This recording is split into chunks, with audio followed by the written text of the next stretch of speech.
एक और बड़ी खबर टीएमसी के बागियों से जुड़ी एक और बड़ी खबर है। काकोली घोष ने स्पीकर को चिट्ठी लिखी और कहा है कि पार्टी अपने संविधान के मुताबिक नहीं चल रही थी। ये वजह काकोली घोष की तरफ से बताई गई है।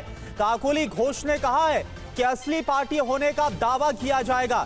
मांग की गई है कि अलग गुट को ही असली पार्टी होने की मान्यता दी जाए। तो देखिए, पहले 58 जो विधायक और उसके बाद अब 20 की संख्या में जो सांसद हैं वो अब बागी रुख अख्तियार कर चुके हैं, ऐसी जानकारी सामने आ रही है। और आनंद प्रकाश इस वक्त हमारे साथ है। आनंद, काकोली घोष की तरफ से वही बात कही गई है जिस बात के आसार थे कि अगर ऐसा हो गया, अगर 2/3 सांसद भी बागी हो जाते हैं, तो अब जो काकोली घोष की तरफ से यह कहा जा रहा है कि फिर असली टीएमसी कौन है, इसको लेकर भी दावा किया जाएगा।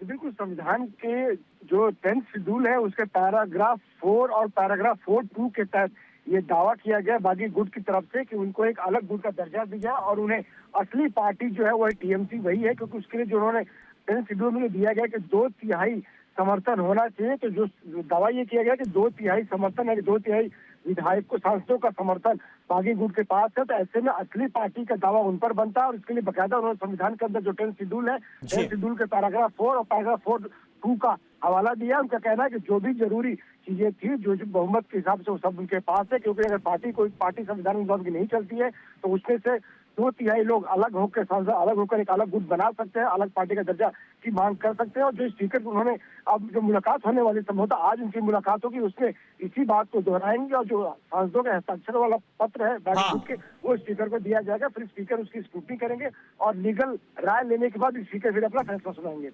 शुक्रिया आपका, बहुत बहुत शुक्रिया आनंद इस पूरी जानकारी के लिए। तो ये बड़ा झटका और लगातार ममता बनर्जी के लिए जो चुनौतियां हैं और टीएमसी को लेकर भी अब जो दावा है वो किया जाएगा बागी गुट की तरफ से, यह भी साफ कह दिया गया जिस तरह से काकोली घोष की तरफ से कहा गया।